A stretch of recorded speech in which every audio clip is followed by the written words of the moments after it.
QLD와 TQQQ를 들고 계신 분이라면 오늘 이 장면이 그냥 산업 뉴스로 안 보이셨을 겁니다. 현대차가 아틀라스 같은 휴머노이드 로봇을 투입하겠다고 하고 노조는 합의 없이는 로봇 한 대도 못 들인다고 맞섭니다. 이건 누구 편이 맞다, 틀리다의 싸움이 아니라 앞으로 10년도 내 방향과 일의 정의가 어디로 가는지 보여주는 예고편입니다. 현대차가 로봇을 안 들이면 어떻게 되느냐? 해외 기업들이 먼저 깔아버리면 원가 구조에서 밀리고 품질과 납기에서 밀리고 결국 시장에서 밀립니다. 그때 흔들리는 건 공장만이 아니라 주가와 생태계입니다. 반대로 로봇을 대규모로 들여서 사람을 밀어내면 어떻게 되느냐? 위로금, 퇴직금이 커졌다고 끝이 아닙니다. 소비력이 줄고 소득세가 줄고 지역 상권이 줄고 결국 기업이 돈 벌어도 팔 곳이 줄어드는 구조가 됩니다. 로봇은 돈을 쓰지 않습니다. 기업만 살아남고 사회가 쪼그라들면 그 기업도 결국 안전하지 않습니다. 그래서 해법은 딱 하나로 수렴합니다. 도입은 하되 도입의 과정을 기업 혼자 떠안기지 말고 정부와 사회가 중재자로 끼어들어서 장기적으로 양쪽이 이득이 되는 설계를 같이 짜는 겁니다.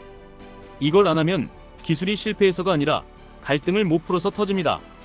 휴머노이드는 펜스 안의 산업용 로봇과 다릅니다. 사람과 비슷한 형태로 사람의 공간으로 사람의 일을 그대로 걸어 들어옵니다. 심리적으로도 사회적으로도 충격이 다른 게임입니다.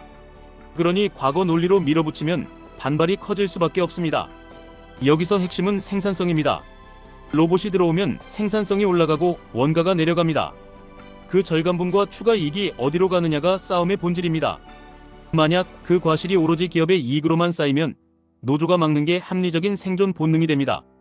반대로 그 과실이 오로지 고용 유지로만 묶이면 기업이 세계 경쟁에서 밀립니다. 그러니 생산성 배당이라는 틀로 풀어야 합니다.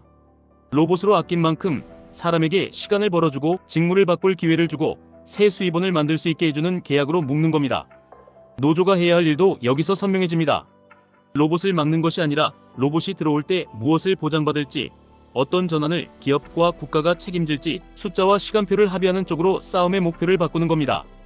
몇 년 동안 어떤 라인부터 자동화할지, 그 기간에 어떤 교육을 어떤 수준까지 제공할지, 교육이 끝나면 어떤 보직으로 이동할지, 이동이 안 되는 경우에는 어떤 안전망을 줄지, 여기까지를 적당히 말이 아니라 KPI처럼 계약으로 박아야 합니다. 사측이 해야 할 일도 똑같이 명확합니다.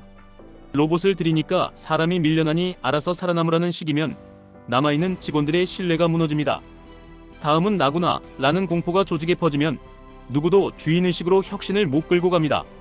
그 순간 회사는 겉으로는 자동화에 성공해도 속으로는 동력이 꺼집니다. 그래서 진짜 비용은 로봇값이 아니라 신뢰값입니다. 그 신뢰를 유지하려면 회사가 직원의 제2의 아레나를 설계할 시간을 보장해줘야 합니다.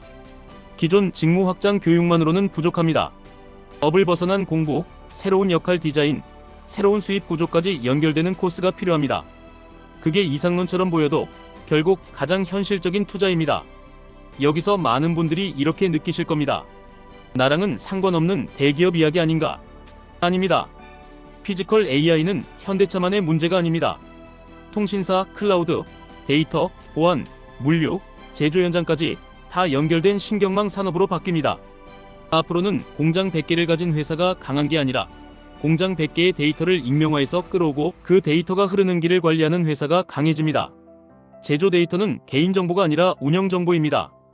계약 구조만 잘 짜면 그 데이터는 그대로 경쟁력입니다. 그래서 통신사가 단순 통화회사에서 피지컬 AI의 신경망 회사가 되는 흐름이 나옵니다. 로봇을 직접 만들지 않아도 로봇이 움직이게 하는 길과 데이터로 돈을 버는 모델이 커집니다. 로보틱스 애즈 어 서비스, 로봇 렌탈과 운영 대행 같은 비즈니스가 나오는 것도 같은 맥락입니다. 이 지점에서 QLD와 TQQQ로 다시 돌아오겠습니다. 이 모든 변화는 결국 생산성을 키우는 쪽으로 돈이 흐른다는 뜻입니다. 로봇이든 AI든 클라우드든 반도체든 핵심은 하나입니다. 같은 시간에 더 많이 만들고 더 빨리 의사결정하고 더 싸게 공급하는 쪽이 이깁니다.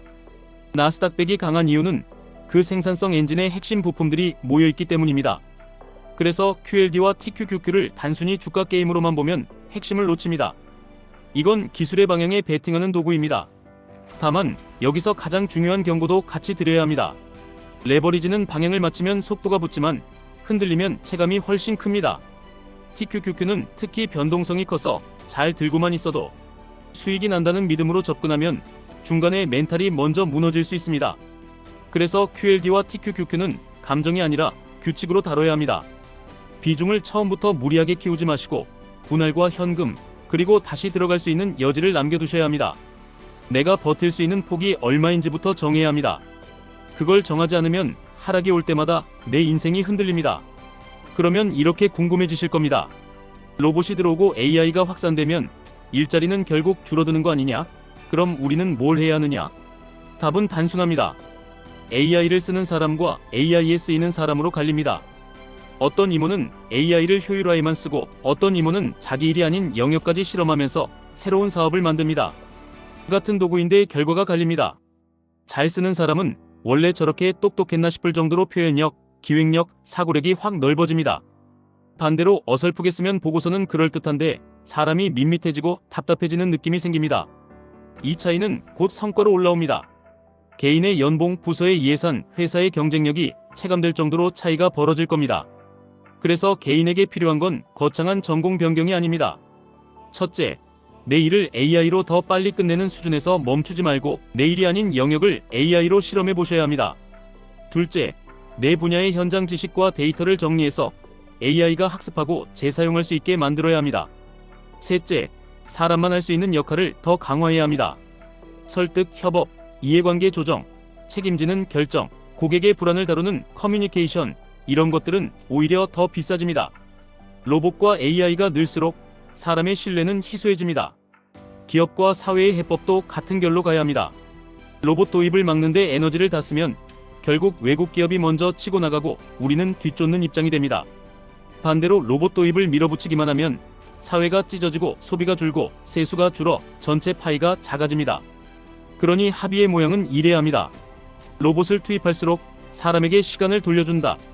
시간을 돌려준다는 건 휴직 같은 얘기가 아니라 교육과 전환의 시간을 회사가 비용으로 사준다는 뜻입니다.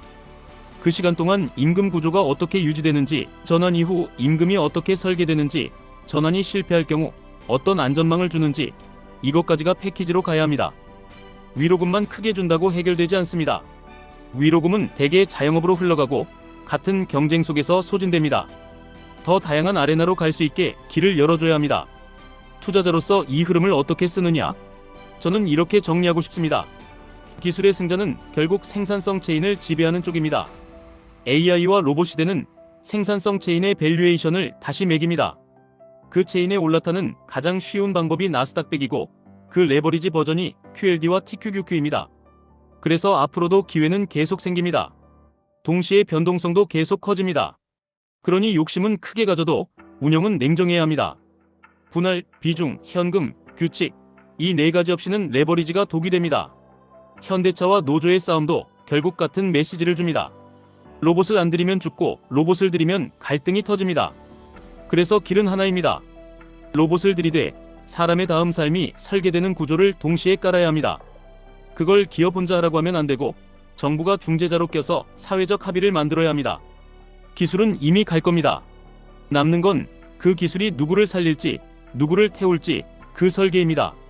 지금 이 순간에도 누군가는 QLD와 TQQQ로 생산성의 미래, 지분을 모으고 있고 누군가는 내 일자리가 안전하길 바라며 변화의 속도를 부정하고 있습니다. 하지만 변화는 느리게 오지 않을 겁니다. 갑자기 체감되는 순간이 옵니다. 그 순간에 흔들리지 않으려면 투자도 커리어도 한 번은 내 아레나를 새로 그려야 합니다. 로봇과 AI가 내 자리를 빼앗는다는 공포를 로봇과 AI가 내 시간을 사주는 구조로 바꾸는 사람만이 다음 10년의 승자가 됩니다. 지금까지 1분 투자 하이젠버그였습니다.